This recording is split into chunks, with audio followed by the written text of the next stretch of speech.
We're starting momentarily. If there is a seat, if you'd like to find one, there's a few seats on the bench over here.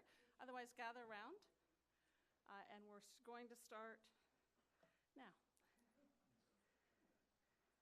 Just a few more seats being put out. And while that happens, good afternoon, everyone. Dianna Boileau, bienvenue. My name's Beth Hanna. I'm the Chief Executive Officer of the Ontario Heritage Trust. We're the agency for the province of Ontario that cares for, commemorates, and shares the stories and traditions, the significant and historic places of this land. My pronouns are she, her. Je m'appelle Beth Hanna et je suis la directrice générale de la Fiducie du patrimoine ontarien, l'organisme responsable de la célébration du patrimoine riche et divers de l'Ontario, de même que de la sensibilisation à ce patrimoine. On this International Transgender Day of Visibility, we're unveiling a new provincial plaque commemorating Dianna Boileau, Dr. Harold Challis, and transgender rights in Ontario. Today we shine a spotlight on the journey of Dianna Boileau and the role that Dianna and Dr. Challis played in the evolution and landscape of transgender rights in Ontario and indeed nationwide. Our work explores the connection of people to place and to story over time. We approach this work with openness and respect for the diversity of cultures, communities, and traditions of the peoples who have called this land home for generations and generations and generations. We respect what unites us all through identity and pride of place. And so I would ask that you pause with me and consider the long history of the land on which we live and work and gather. We are gathered on the traditional territory of the Anishinaabe peoples of the Treaty 3 area. Anishinaabe people continue to care for this land and to shape it today. We honor all First Nations, Inuit, and Métis peoples, their cultures, traditions, and the stewardship of the land we now call Ontario. Brad Fife from the Mitajigaming. I thought I had this right. Say it again. Mitajigaming.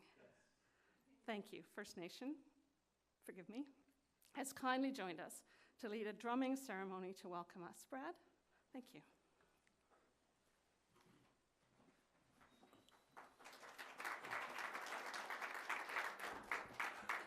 Just a few words before I begin with the song. I just wanted to share a little bit of the song I'll be singing. It is a traditional song from the Treaty 3 area, and the words in this song translate to, "We are searching for a good life," and to me that sound was fitting for today and this occasion. You don't need to stand when I sing, you can remain in your seats, so stay comfortable. Miigwech.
Miigwech.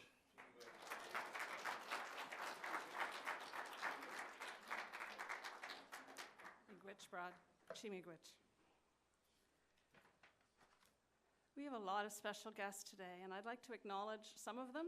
First of all, those who are going to help us share the story, the remarkable story of Dianna Boileau. We have Douglas Judson from Borderland Pride. We have Stephen Challis, who's the son of Dr. Harold Challis. We have Eileen Costello, representing the Ontario Heritage Trust Board of Directors. We have Samson Bush, who's going to read the plaque for us in English. And we have Catherine Keevening, who is going to read it for us in French. There are lots of other guests I'd also like to acknowledge. Bradley Hupett, president of Sunset Country Métis Community. The mayor of Fort Frances, Andrew Halikus. The CAO of the Township of Chapel, Tara Alar. Catherine Perrose, who is the communication coordinator, and Jordan Forbes from Riverside Health. And Catherine is also a local public school board trustee. Diane Clifford, who's a board member from Riverside Board of Directors. Students from Fort Frances High School. Rick Hall and Frederick Robbins from the Ontario Heritage Trust Board of Directors.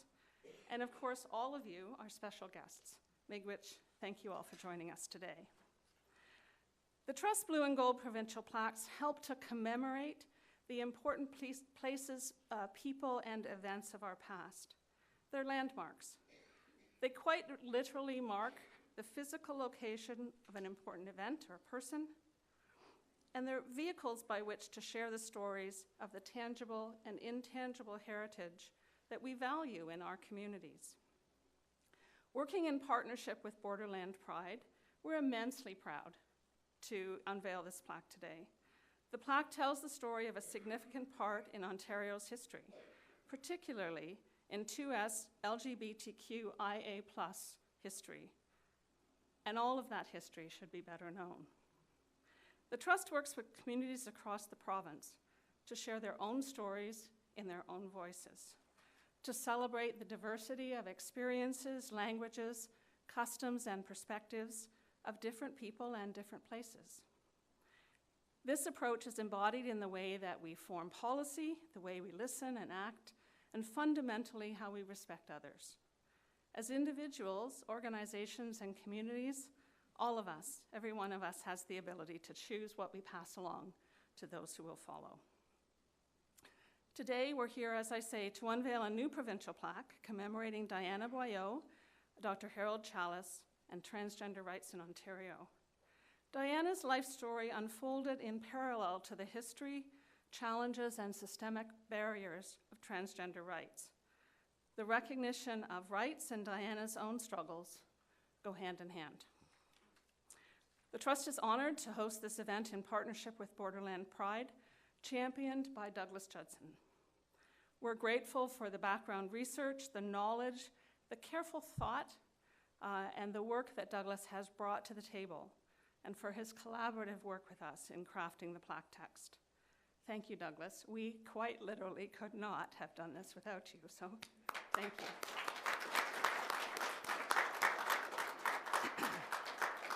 We'll hear from Douglas shortly. In the 1950s, a young teen, experiencing trouble in school and an inability to fit in amongst her peers, sought the guidance and counsel of a new doctor in Fort Frances, Dr. Harold Challis, who had recently immigrated from England with his wife, Florence, and their two young children, Deborah and Adrian, aged 3 and 2. Dr. Challis and Florence would have 3 more children in Canada, Bradford, Elizabeth, and Stephen. In the 1950s, this young physician from England had a rare and progressive understanding of gender identity and counseled this struggling teen. He brought a unique perspective to this young teen's life, who was born with male anatomy, yet who identified as a woman. He counseled and supported her to transition to begin to live openly as a woman who would call herself Dianna. The medical landscape of Northern Ontario in the 1950s was very different than it is today. Doctors who worked with trans people in the 1950s were exceedingly rare, and for Dr. Challis to be in Fort Frances with a progressive and emerging understanding of transgenderism was a remarkable connection to make. Their chance encounter provided Dianna and her family with the necessary support and confidence for the journey that followed. Together, they navigated the uncharted medical landscape of the day. They brought a new understanding of transgender, both to the medical community and to the public. I'm pleased to introduce the first special guest who is with us today to help share this story. Dr. Challis's 5 children have recently come together to explore their father's legacy and are in the midst of working on a biography of his life. We have the pleasure today of having with us Stephen and Bradley, and their siblings Elizabeth, Deborah, and Adrian are watching by live stream. I'd like to invite Stephen Challis, Dr. Challis's youngest son, to share a few words. Thank you. Thanks very much.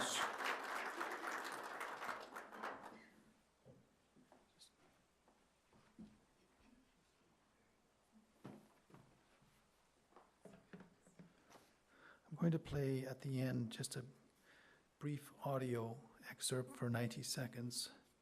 So I'm going to get that turned on. And I'll quickly.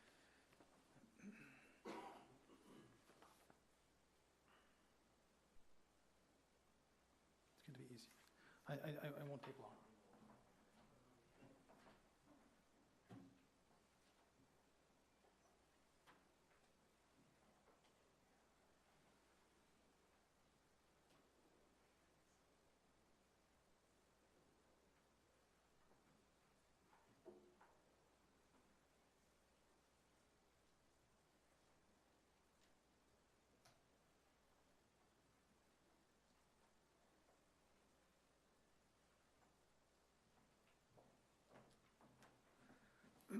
My wife Gail and I are very honored to be here today to represent the Challis family. My Challis family, that's of course my offspring, and we are the offspring of my parents, the late Dr. Albert William Harold Challis. A bit longer than Harold, and I'll explain about that in just a minute. And Florence Challis. She, of course, she was an RN and midwife. And in addition, of course, there is the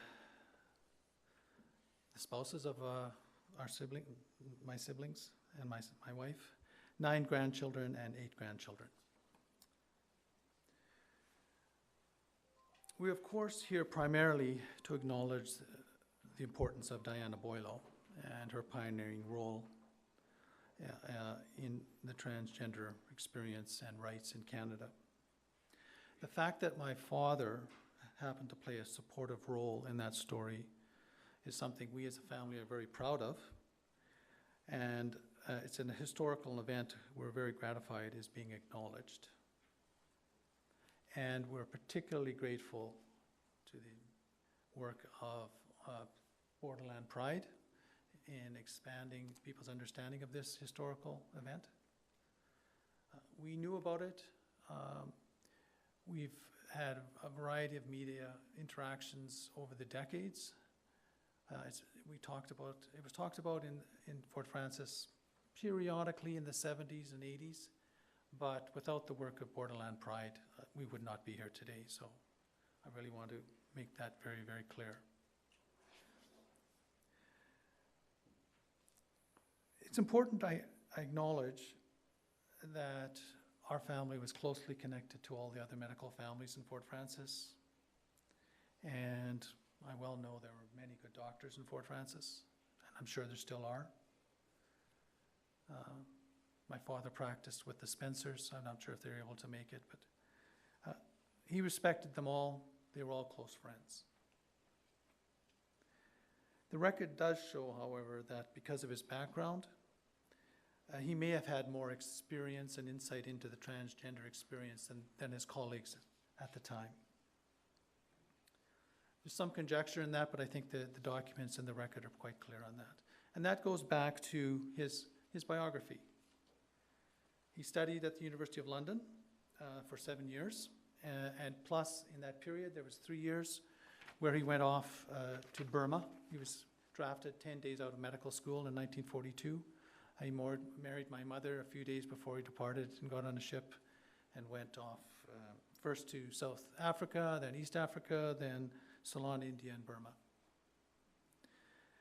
Dianna's book confirms that he did meet and interact with, and we had some records, which we're still trying to locate, with the leading surgeons in London at the time who were beginning to understand the transgender experience. So he brought that experience to him here in May of 1950 to the forested wonderland where we now stand. And then was about to occur the chance encounter between he and Dianna.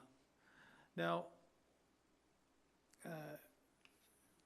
we can't say for sure, but it seems quite likely that Dianna's experience would have been very different had she not had that fortuitous encounter. So what we're really looking at, I think, is that fact. But also, I'm going to talk about my father's personality a bit, which I think, that's maybe what I can provide most insight on here. And so that I'm happy to do, and I'm going to speak for most of the rest of my comments on that. Let's recall, I was just short of my 13th birthday when my father died. My eldest sister, Deborah, was 24. So that's the age range of our family in this. But there are many other insights into Harold Challis available to us.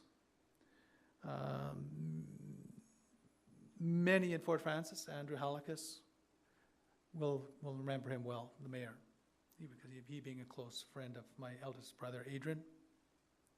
Andrew could speak as long as about my father as I could. And there are written records comprised of an amazing array of items now available in various online digital archives. Wow. Including, thank you for having the digital archive of the Fort Francis Times here. So a great big thank you to who put that together, and the Cummings family and all of those for doing that. That's a wonderful archive. I forgot to mention my father, him, was a person who burned the candles at both ends. Typical of general surgeons, perhaps. You don't get to be that unless you are, I would suggest. It was quite amazing how much he could pack into a day and still give great attention. So he was a guy who burned the candle at 5 ends.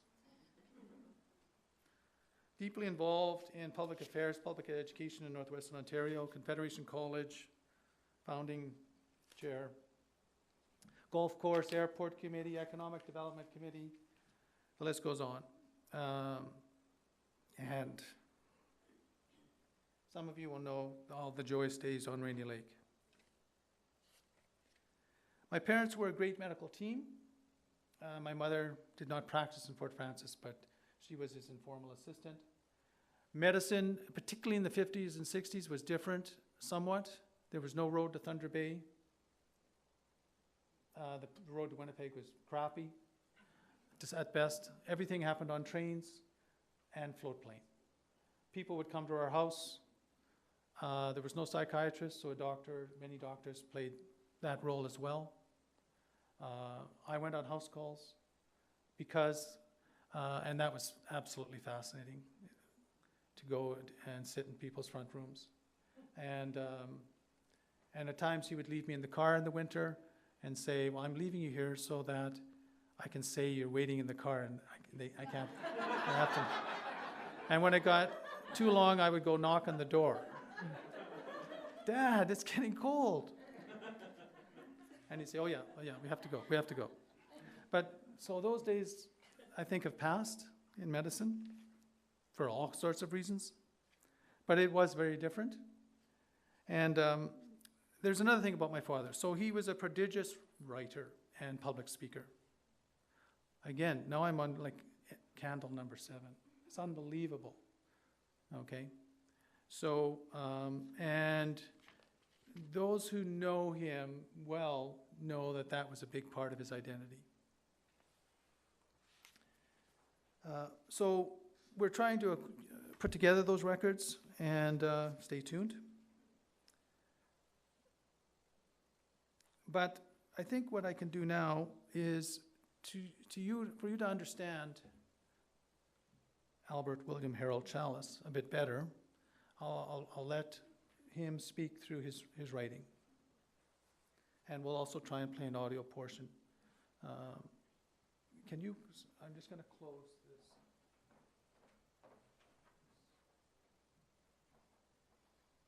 Okay, that's good. You got that. At the very end, we'll play a 90-second audio portion. I'm trying to go quickly here. The audio portion is 90 seconds, and it's a combination of tapes, one of which is clear, so you'll understand his speaking voice, which was part of his personality. He made a point of speaking in a certain manner. And Dianna mentions that in her book. Andrew will remember that, the mayor. And so I'd like you to hear that. And we will also, but the problem is half of the audio, just giving you a heads up, is more for effect than comprehension because it gets a little garbled, but it's important you hear the effect as well. So let's do, if you don't mind, a bit of an imaginative exercise. And I'm going to do an interview with Albert William Harold Challis.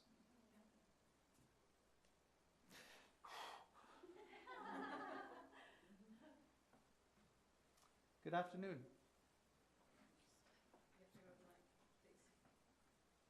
And to you, sir, and to you.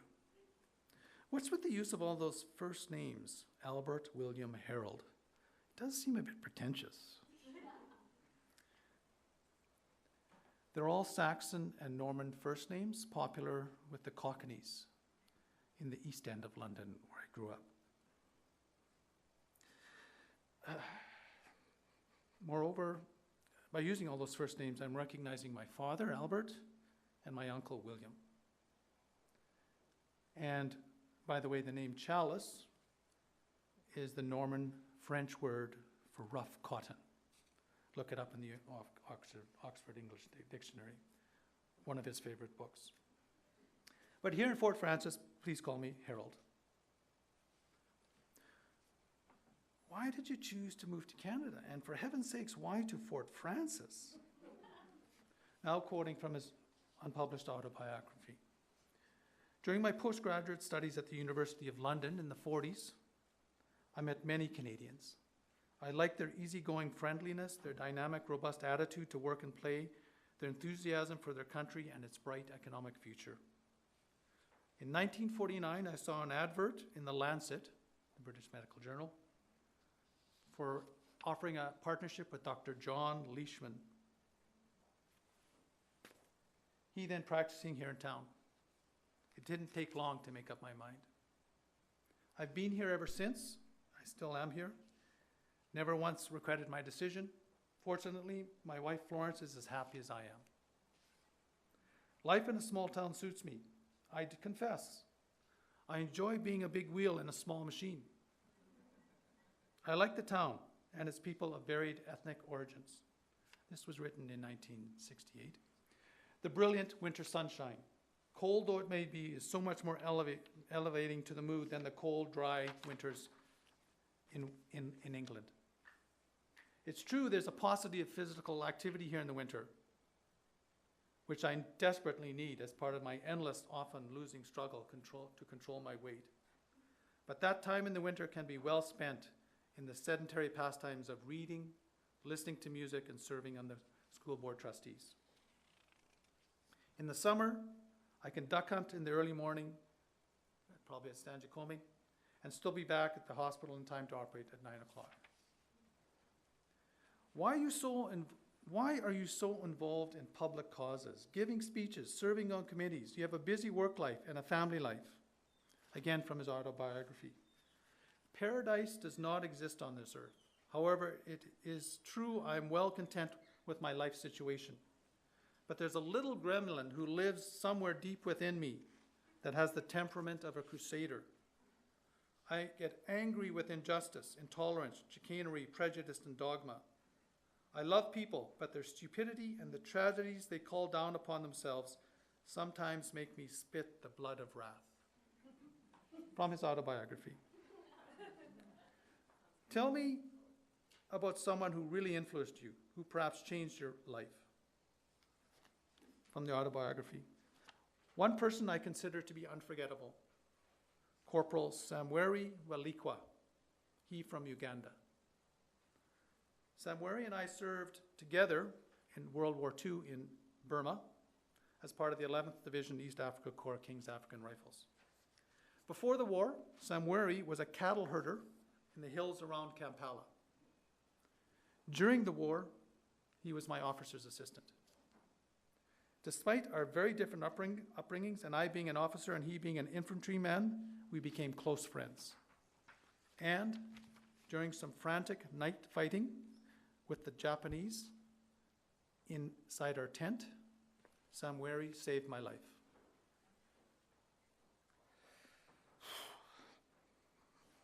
I have much to thank Samweri for, as do all the Challises.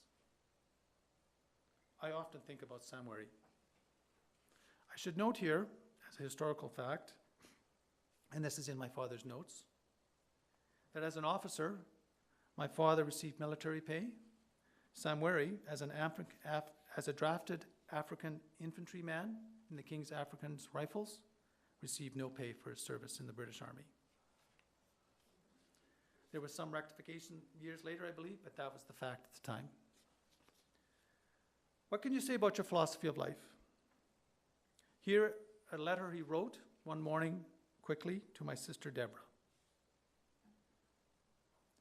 You ask me, Deborah, but if there's no specific purpose to life, why all this bother about ethics and morals?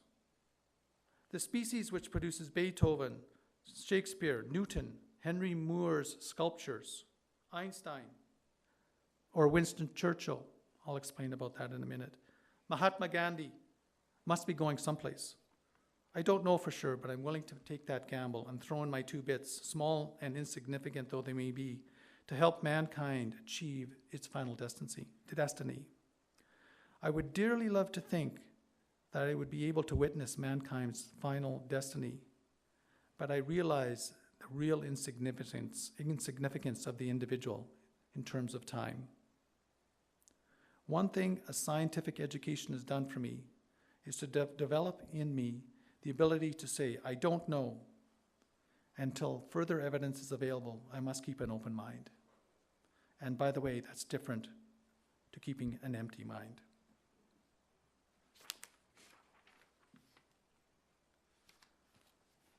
What are your thoughts on sexuality? Now I'm quoting from the digital archives of the Fort Francis Times held here at the museum, from a speech a presentation my father gave to the Fort Francis Catholic Parents and Teachers Association in 1967. So this was a group of parents, and he was asked to speak to them. And this was reported in detail in the Times. Because of the many physical changes which occur during adolescence, and because of the many difficulties faced by teenagers, parents should be ready to give guidance and well-defined goals, and must show a great deal of sympathy and understanding. Children in this age group require considerate handling. It's very important to answer all questions honestly, simply, and without embarrassment, in accordance with the child's ability to understand. I've only got about 30 seconds left. Discussing and presenting the sexual facts is really of secondary importance, or even less, when compared to the importance of parents who, by their own behavior and actions, demonstrate the essential nature of love. By showing affection and concern for the welfare of others, parents also demonstrate what love is. Children coming from a home where parents show love for one another have a much better chance of happiness. 1967. Finally, this is where we'll go to a short audio excerpt in a minute. What are your thoughts on racism in society? Here he was giving a speech in 1968, which comments on, in part, on change in society and the effects of technological change, and the speech is called The Age of Change, which you'll hear in a minute for 90 seconds. But he also touched on technological change and its ramifications on racism. The world showers praise. So I'm going to read this first, so it'll be easier for you to understand the spoken word, which will be my last piece. The world showers praise on Dr. Christian Barnard of the South African Union for his heart transplant surgery, and feels by now comfortable that as part of that operation, a black heart, a black man's heart, now beats in a white body. But many of those who praise Barnard are probably unaware that some of his medical colleagues have been forbidden to publish any of his work, to attend any medical meetings, or to travel anywhere outside the Union of South Africa, all because they publicly criticized apartheid, 1968. Man's know-how, his corpus of knowledge, are enlarging at breakneck speed, 1968.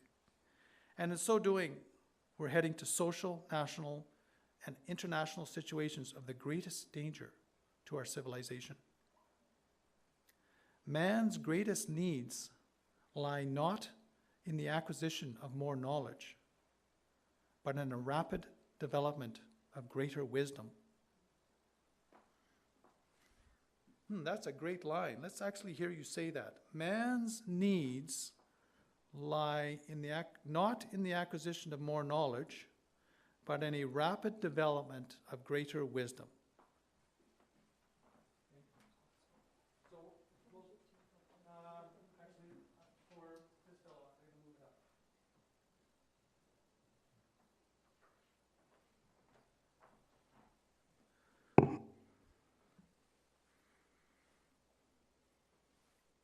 So, my father, as I mentioned, in those days we didn't have phones with video, we had tape machines. So we have a collection of tapes, dictaphone tapes, and the quality varies from time to time. But instead of playing a video, I can play a little tape here.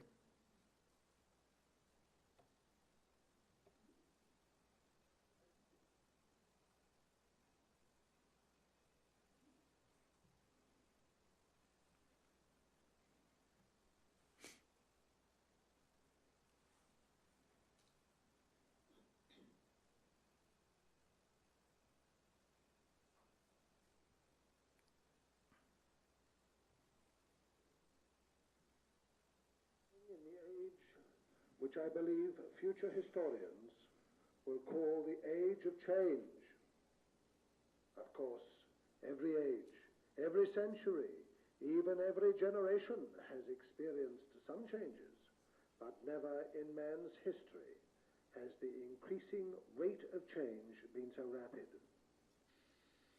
Audio. World showers praises on Dr. Christian Barnard for his heart transplant.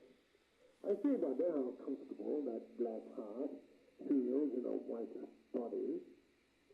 But those same people who praise Barnard are probably unaware that one of his most brilliant colleagues has been forbidden to publish any of his work, attend any medical meetings, or travel anywhere outside the Union of South Africa.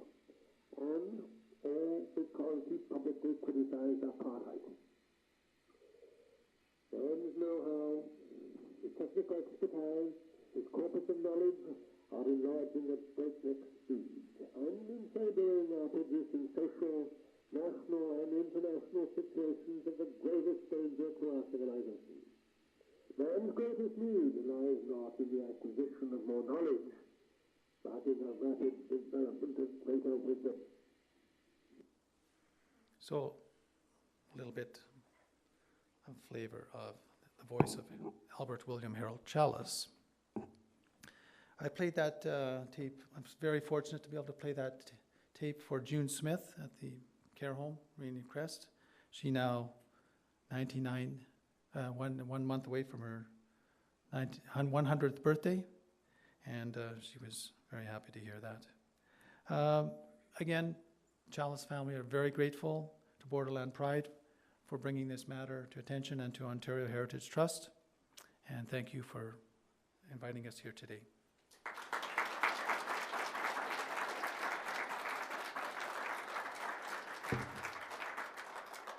Thank you, Stephen, for those wonderful insights into your father and his thinking.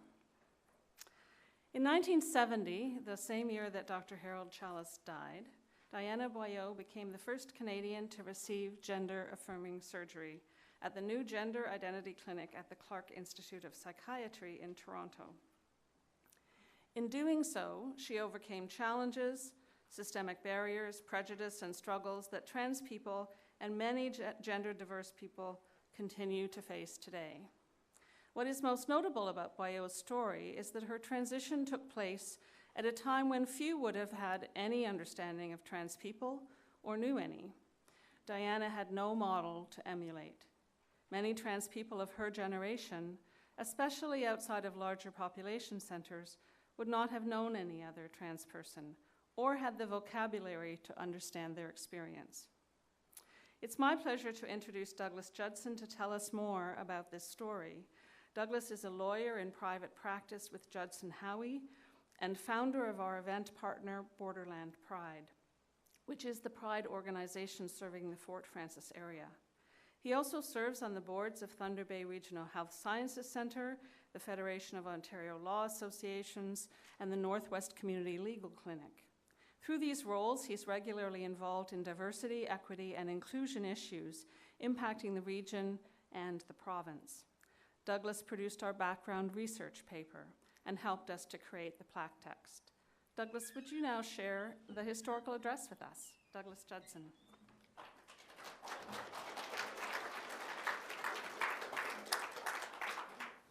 Thank you so much for the introduction, and thank you to the Challis family and to Stephen for sharing their father's voice with us. That was wonderful. So my name is Douglas, pardon me, my name is Douglas Judson. My pronouns are he, him, and as mentioned, I'm one of the directors of Borderland Pride. For those who are watching from out of town, Borderland Pride is the LGBTQ2 pride organization serving Fort Frances, Ontario, International Falls, Minnesota, and Southern Treaty 3 territory. I've been asked by the Ontario Heritage Trust to provide a historical address about the subjects of our plaque today, and I'm really excited to do so. This story has been one that I have been following with fascination for a number of years, and certainly ever since 2016, when I read about Dianna for the first time in a profile that Katie Dobbs had published in the Toronto Star. I think as LGBTQ2 people from a small northern place, we are instinctively drawn to stories of others who are similarly situated, which is why Dianna's story has captured the imagination of our local pride community since 2021 when we produced a dramatic reading of her autobiography, Behold, I Am a Woman. And I see a number of people here today who are part of that project, and I thank them for that. In these smaller centers, that is really part of what Pride is all about. It's about highlighting positive examples and representation, celebrating allyship, and showing that others came before you so that it doesn't have to be so hard to belong. Our queer and trans community here is small, and its strength comes not from its numbers, but often from the memory of those whose footsteps we follow in, and the allies who helped them along the way. And that's what we're here to celebrate today on the International Trans Day of Visibility. We have a pioneering example of transition before its time in Dianna Boileau, and an example of allyship in Harold Challis. Now, many of the words I just used in that last sentence are not words that Dianna or Dr. Challis would be familiar with. Words like allyship, transition, transgender, gender-affirming care, pride. And that is how I want to frame our understanding of Dianna's story, because it's important to how we understand just how significant this journey was. These individuals were operating when few people were talking about these concepts in the way that we do today. It would have been novel and scary and certainly controversial. Many trans people of Dianna's generation, especially outside of larger cities, would have been unlikely to have known any other trans person until recent decades, perhaps even up until the 1990s. Most would not have been familiar with a vocabulary to describe their own feelings or identity or experience, even if they felt safe and supported enough to do so. And it would have been a tremendously isolating experience without a great deal of courage and personal conviction about one's own identity and how they felt. What Dianna's story reminds us is that LGBTQ2 people, including trans people, come from all times and all places in history. The story tells us today, at a time when there continues to be so much vitriol trying to delegitimize or dehumanize trans and gender diverse people, that trans people are normal and worthy and loved, and that they ought to be equally valued members of our community wherever our community is. If there were any example of a person who epitomized the natural occurrence of gender diversity, I would say that it might be the example of a teenage boy from Fort Frances who independently realized against all odds in the 1940s in a honky-tonk paper mill town that their gender did not match the sex assigned at birth. So who was that remarkable person? Dianna Boileau was born in Manitoba in the 1930s. She was adopted and grew up in Rainy River and later Fort Frances, where she lived until her teen years. And I'm making a choice to use her pronouns throughout my remarks today out of respect for her identity. She struggled to fit in among her peers. She hated sports. As she got older, she began to cultivate her identity as a woman in secret. She confided her feelings in Dr. Challis, her hatred of sports to Dr. Challis. And she went on to work in his office. She did all of that in a time and a place when there were likely no words known for her for what she was experiencing or feeling. So imagine, it's in the 1940s and 50s in rural northwestern Ontario. You don't have internet access, you don't have television, you don't know a single LGBTQ2 person, let alone a trans person. You don't know what LGBT people are. How would you even begin to understand how to describe your experience, let alone to accept those feelings and not be ashamed? Could you muster the conviction to live according to those feelings? And even if you could overcome all of those obstacles, would you be safe? We know the tragic ending to many of these stories.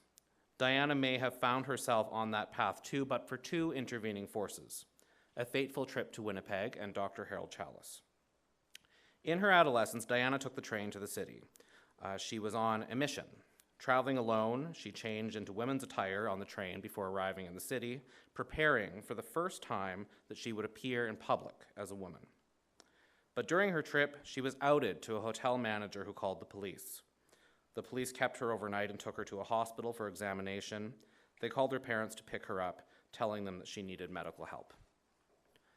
Back home in Fort Frances, Dianna gained the support of Dr. Challis for her social transition, and he supported her family too. And I want to share with you a passage from Dianna's autobiography, which I think speaks to that initial meaning and the type of care that was provided. And keep in mind, this is in the 1950s. And I want to read you Dianna's own words of what that encounter was. We returned to Fort Frances, and Dr. Challis saw us the following afternoon. Prior to the meeting, the atmosphere at home had been very cool, and I shut myself in my room until the appointment. Dr. Challis explained to Mom and Dad that in his considered opinion, I was a transsexual. And I pause here to note that again, we have updated vocabulary we use today, but I'm reading from Dianna's own words. He disclosed how I had already confided in him concerning my problem and told them about the tests he had previously completed. He went into details as to his familiarity with the subject because of his association with Dr. Cowell. He pointed out that although my parents knew nothing about transsexuality, it did not alter the fact that it was far more common than was generally known. In summation, he asked them for a guarantee of their support and understanding. Surgery was available in other parts of the world, and eventually, he told them, he foresaw it being performed in Canada. My parents were wonderfully understanding, though still frightened and bewildered. So what you're hearing about there is a version of gender-affirming care. Gender-affirming care is medical care designed to affirm an individual's gender identity, their internal experience of their gender. We believe that Dr. Challis was providing this care to Dianna around the 1950s, as I said. And so what you have to appreciate is that while trans medical research itself dates back to the 1800s, knowledge of the topic would not have formed part of most medical practices at the time, and certainly not in a small-town doctor's office. Most professionals of the era likely would have been of the view that people ought to be convinced out of these notions. Dr. Challis was a general surgeon, having come to Fort Frances from England, and it appears that he brought with him a progressive understanding of gender identity and gender expression from his time in England. This knowledge allowed him to provide necessary support to Dianna and her family and to facilitate her transition to live publicly as a woman. His support set the stage for Dianna's very public medical transition years later. Dianna and her family, soon after this sequence of events, moved to Port Arthur, now Thunder Bay, in order to give Dianna a fresh start. And not long afterward, Dianna made her way to Alberta, where she lived in Calgary and Edmonton, working as a model and stenographer. Her autobiography actually recounts that at one time she entered the Miss Calgary Stampede pageant, but she was unable to complete the application due to the requirements to supply a birth certificate. After encountering risks of exposure in Alberta as a biological male, Dianna and her friend, Rosemary Sheehan, moved to Toronto, where Dianna continued her employment as a legal stenographer. Dianna's story took another turn in 1962 when she was involved in an accident on Highway 401. The accident claimed Rosemary's life. Dianna was criminally charged with criminal negligence causing death in operation of a motor vehicle. She was eventually acquitted, but the trial was devastating. And you can see up here on some of these boards national newspaper headlines that repeatedly misgendered and ridiculed her. Some of them read, "Woman driver, 32, found to be male. Dressed as woman, man acquitted, sobs." The local newspaper in Rainy River even printed its own derisive article about her trial, and it's also up here, seemingly without realizing her local roots. This reflects many of the difficult experiences that gender diverse people continue to have today dealing with very gendered institutions, including in the criminal justice system. What we know is that after this, Dianna began researching what we now know as gender-affirming surgery. Dianna received her surgery in 1970, and it's at this point that she was once again thrust into the public eye as the first Canadian to do so. She published her autobiography and went on a media tour with her co-author, Felicity Cochran, and she was later featured in a 1971 article in Chatelaine magazine. You can actually read that up here as well, and interviewed for CTV's W5 and by Margot Lang for the CBC.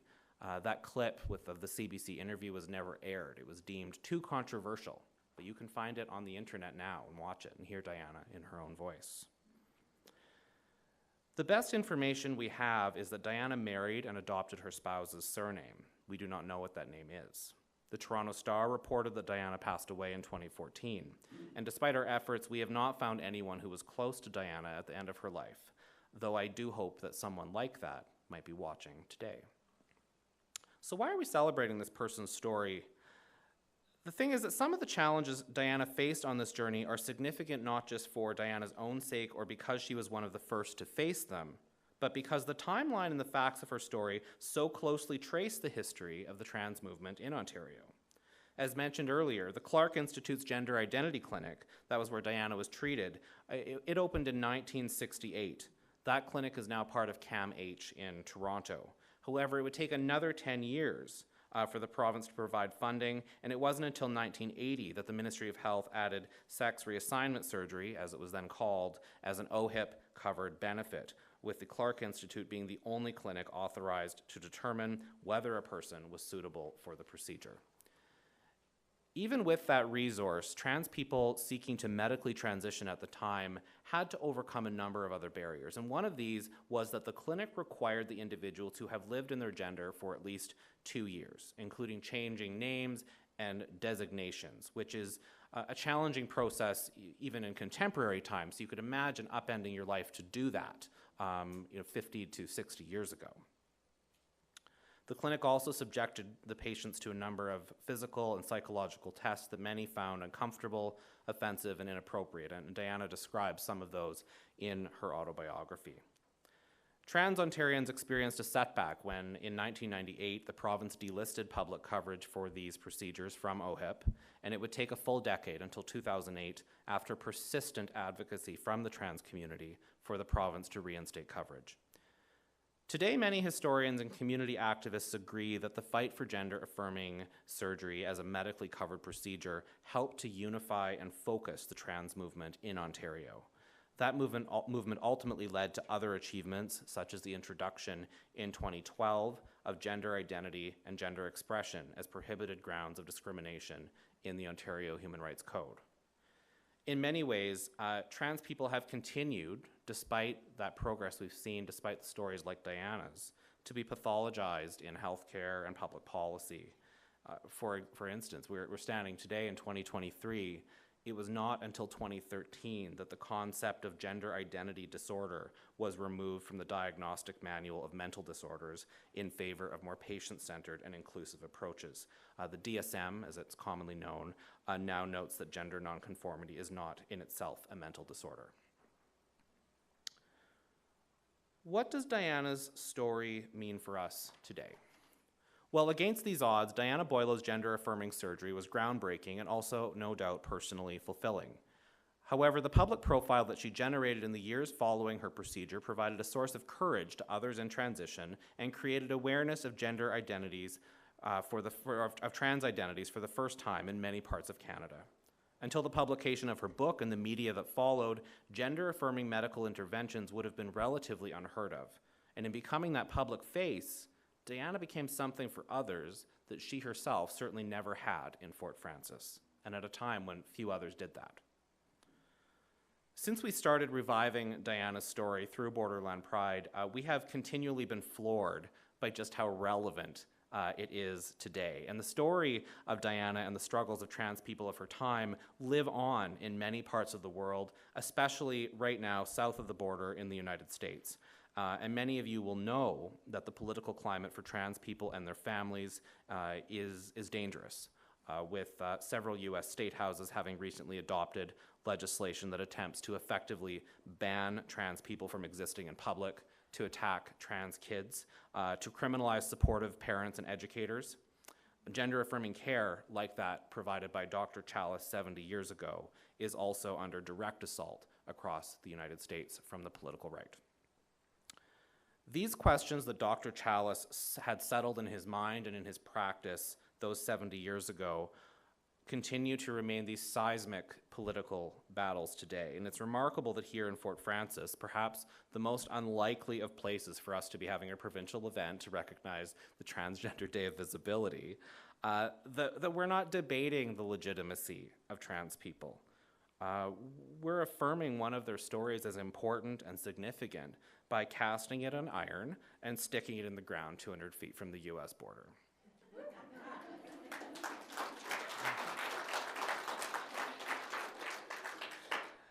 Unlike all of the previous heritage plaques in the Fort Frances area, most of which have to do with the fur trade and early explorers and the Hudson's Bay Company, this one describes a personal journey that people will continue to navigate today and in the future. And it's our hope that what we're unveiling in Fort Frances and installing in front of our hospital affirms a positive message to queer and trans youth and young people in our community, but also to the healthcare workers and the families and other people that frequent that place, that will see that will read about it going forward, because this is a new journey for somebody different every single day. This is the first plaque in Ontario that deals with trans history. It's only the second one to deal with LGBT history. In recent years, I know our community has done a lot of reflecting on the experience of history for marginalized groups in the community, chiefly in our efforts on reconciliation.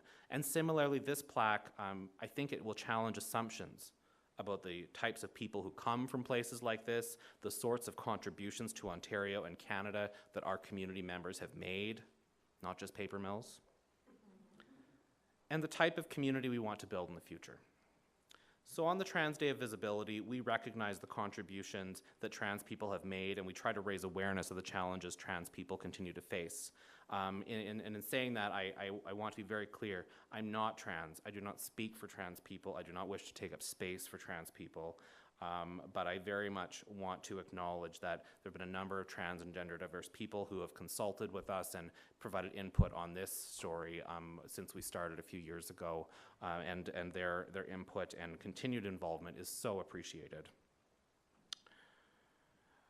Despite all the progress we have made, that we're making today, that we continue to make, and that we've seen since Dianna's time through stories like the one we're commemorating, trans people remain one of the most disadvantaged groups in Canadian society, facing barriers in healthcare, employment, escaping poverty, and accessing justice. Over 3/4 of trans people have had suicidal thoughts, and 43% have attempted suicide. Canadian courts have recognized prejudice, discrimination, harassment, and violence targeting trans people as, quote, substantial and disturbing. So as we reflect on Dianna's determination, I hope we can also reflect today on Dr. Challis' allyship and recommit our own efforts to supporting this community and our other communities in our ongoing struggle for justice and recognition and acceptance for all people, but today especially for trans people. And so in closing, I want to thank the Ontario Heritage Trust for recognizing that this story was worth telling, was worth that provincial recognition in this place. And I want to thank everyone who participated to make today's event such a wonderful success for our community. Thank you.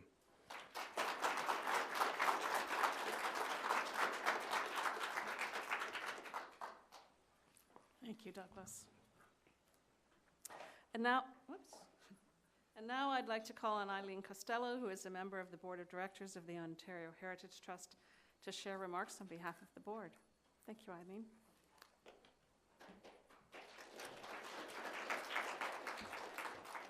Thank you very much, Beth, and good afternoon, everyone. Sorry? Oh, I thought you said something to me. I want to say a particular thanks to Stephen Challis for bringing some of his dad here today, and to Douglas for your reflections, and for helping me to better understand the context in which Dianna started that journey, continued that journey, and where the trans community continues that journey today. Thank you very much. I'm pleased. I think that affected me more than I thought, and so that means it was a really good speech, Douglas, so well done. I'm pleased to be here today with my fellow board members, Rick Hall and Fred Robbins, and together we bring greetings from the entire board of the directors of the Ontario Heritage Trust. It's a privilege to be here today in this community on the International Transgender Day of Visibility, and to honor and commemorate these two individuals who have done so much to advance transgender rights in this province and to give us a platform to talk about the work that obviously still needs to continue. The Ontario Heritage Trust is an agency of the Government of Ontario and of its Ministry of Citizenship and Multiculturalism. It's empowered, as Beth shared with you earlier, to share the heritage of this province through stories, through historic places, through community, and through the visionary people who lived here and continue to live here. And for over 50 years, the Trust has been the province's heritage agency. I like to think of us as being its heritage advocate. And our vision is an Ontario where the places, the landscapes, communities, traditions, and the stories that we tell one another embody all of our heritage and are reflected and valued and conserved for future generations. Our vision, quite frankly, is more days like this one, and it's a really good day to be here and to be a member of the Trust.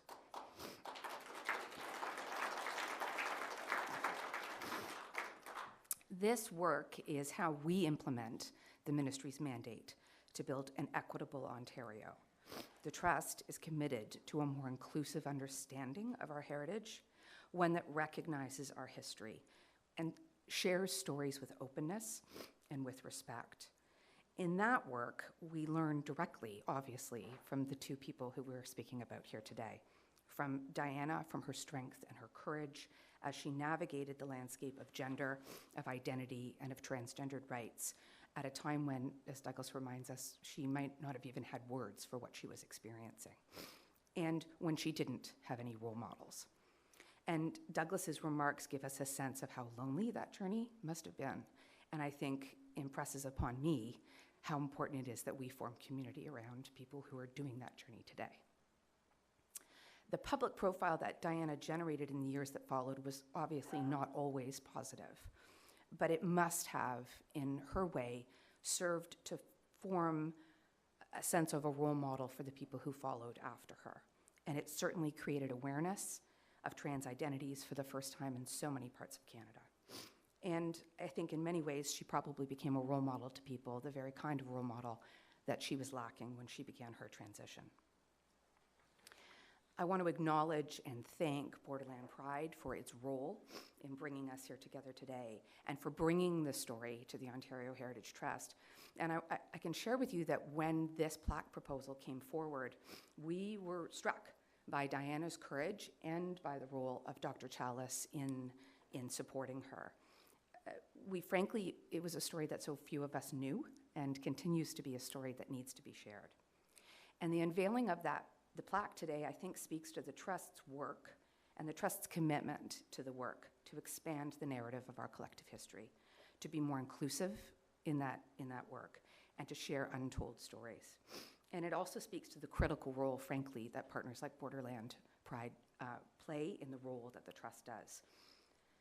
Today, in sharing Dianna and Dr. Challis' story, we're acknowledging that their story is part of our collective history. The work of Dr. Harold Challis and the courage of Dianna Boileau remains a monumental milestone in the advancement of gender rights in Ontario, and clearly that work continues. And we are proud, very proud, to be here to recognize them with a provincial plaque, and are grateful to be able to spend today in community with all of you and to do so. Thank you so much. Merci.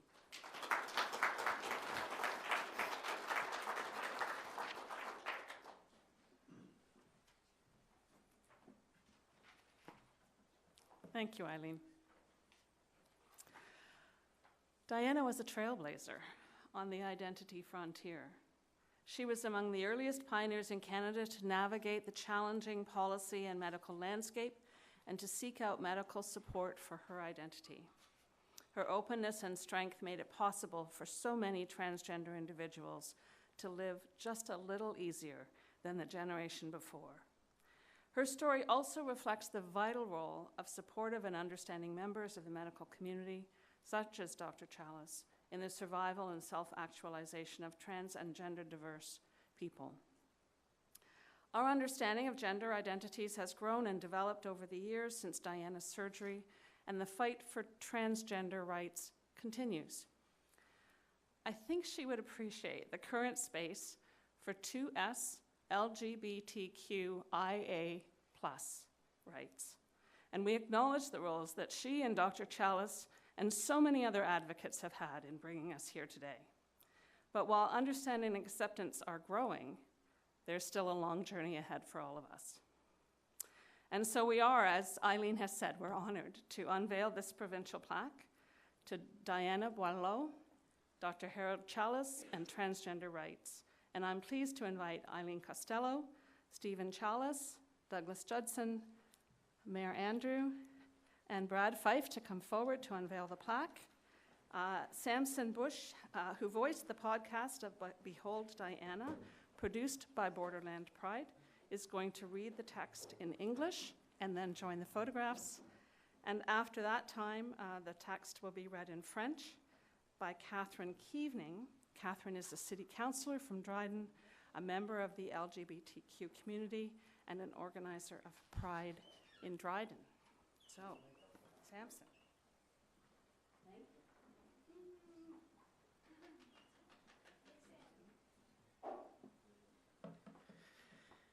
Thank you. Dianna Boileau, Dr. Harold Challis and Transgender Rights. In 1970, Dianna Boileau, circa 1930s to 2014, became the first Canadian to receive gender-affirming surgery. The catalyst for Dianna's transition was Dr. Harold Challis, a British physician at Verendrye Hospital in Dianna's hometown of Fort Frances, with a rare and progressive understanding of gender for the time. Dr. Challis saw Dianna frequently in her youth and learned of her struggles among her peers. His counsel helped Dianna and her family with her transition to begin living openly as a woman. In 1970, Dianna received gender-affirming surgery through the new Gender Identity Clinic at the Clark Institute of Psychiatry in Toronto. In 1972, she told her life story in a groundbreaking autobiography recounting her relationships and medical journey, but also incidents of harassment, discrimination, and abuse. The international media blitz that followed traces the challenges of being trans in her time and provided a public face for transition when few existed. Dianna married in the 1980s and disappeared from the public eye. The fight for provincial funding for medical transition waged until 2008. It helped unify and focus the trans movement in Ontario for decades to come. By going public with her story, Dianna helped to bring awareness to transgender rights and medical transition. Thank you.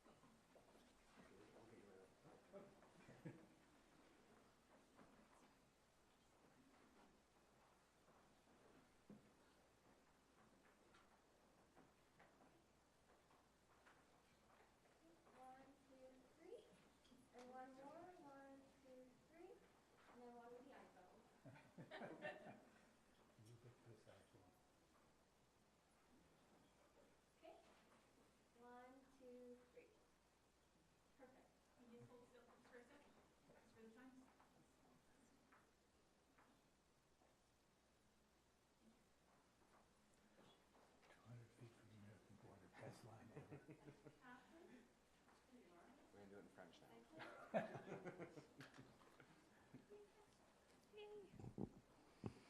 OK. En 1970, Dianna Boileau, dans les années 1930-2014, est devenue la première Canadienne à subir une chirurgie d'affirmation de genre.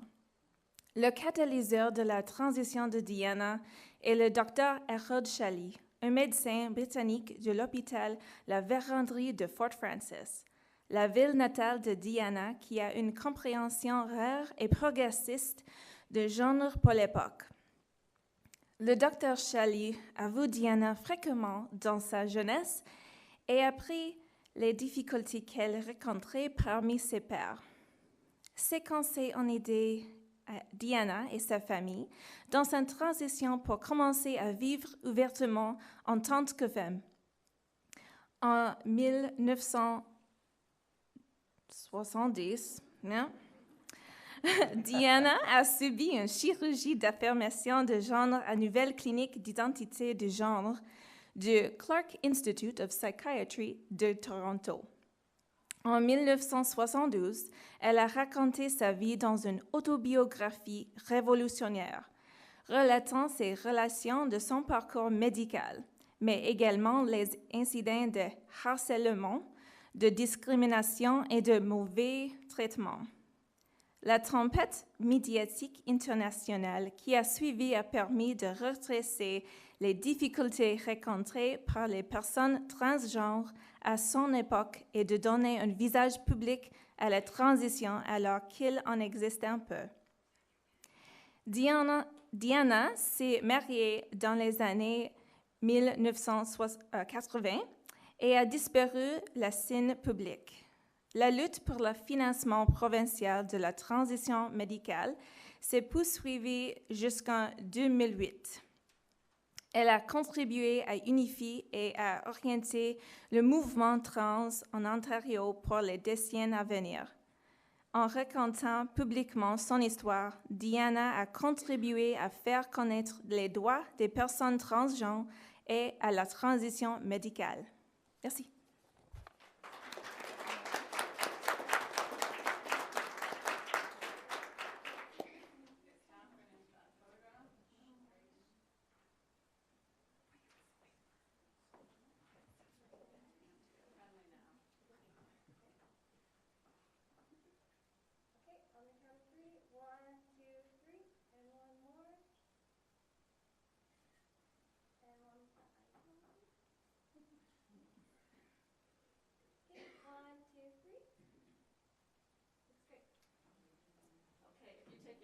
Just a moment, I have just a few closing remarks before we finish up. Thank you. Thank you, Catherine.